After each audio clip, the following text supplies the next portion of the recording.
Alright, here's the tutorial for the workflow with Pigeon. First, you're going to need to open up your Bluetooth camera control app. I use the Android version. And let's set that aside. While we plug in our HDMI cable, I recommend the ultra thin ones to place less stress on the HDMI component there. And let's plug in. I have my radio turned on.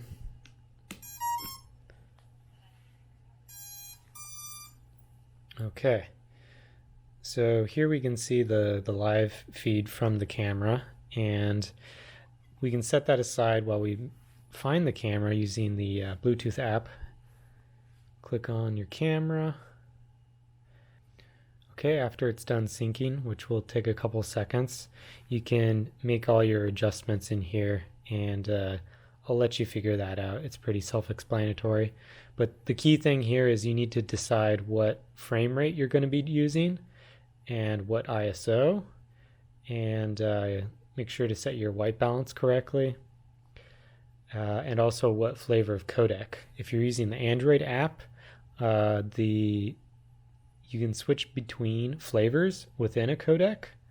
It might take a couple button presses to get it to stick, but you can do it just fine.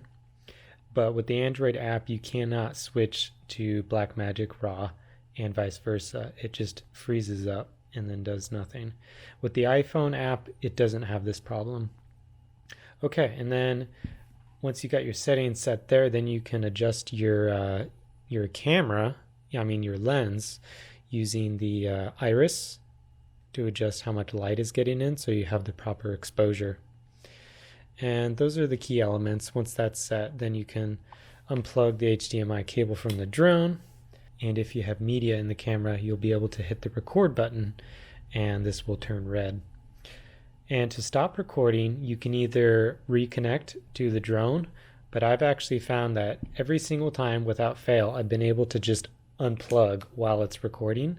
And there's a battery built into the PCB that actually contains enough juice to let the camera finish its recording process, and I've been able to save my footage every single time. It's probably not great practice, but it hasn't failed me before yet, so I've kind of gotten used to it. But on set for a job, I would probably reconnect to it with my phone and then hit record. Okay, this next step is not something you need to do every time. This is only under special circumstances, like when you first are binding your drone. If you forget to bind over Bluetooth, you're still saved. You have this screen and you can still do it. Also, this is how you can set up audio channels for a SteadXP if you have forgotten to do that during the building process.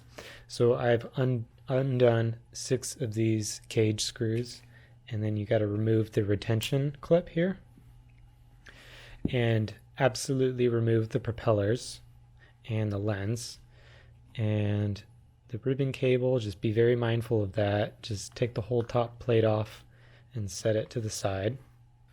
Okay, I got the top off. Let's flip that around so I can see what I'm doing easier. And it might be helpful to take this antenna off. And you plug this big socket.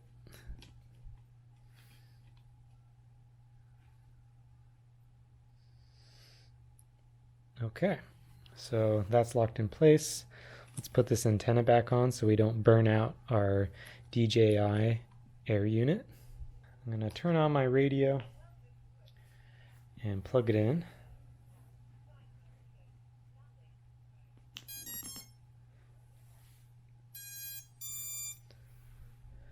Okay, so this is the it's kind of funny doing this.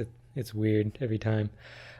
First off, let's go into our menu and take a look at our audio settings. So this is where you'd go to set up your mic for SteadXP. It doesn't matter which camera, or it doesn't matter which channel you're using, but one of them has to be 3.5 millimeter left or right mic.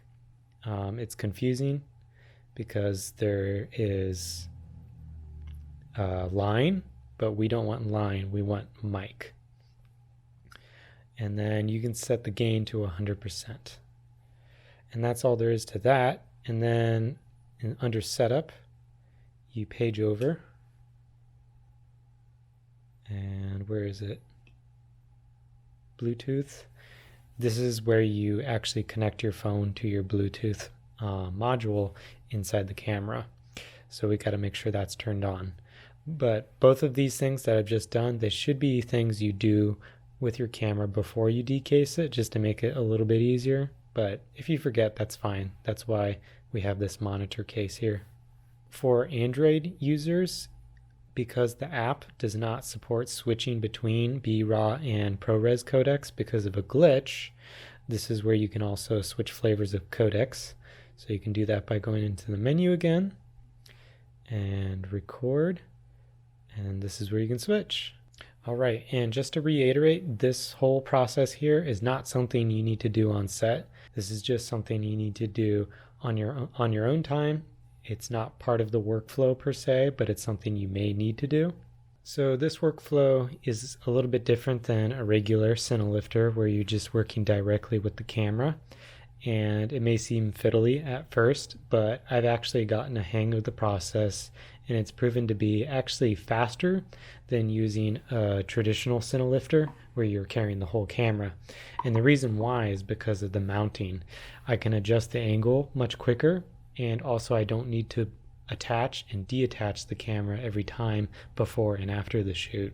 So that little bit of time saving actually offsets the process of having to connect via Bluetooth and using an external LCD or an external HDMI monitor.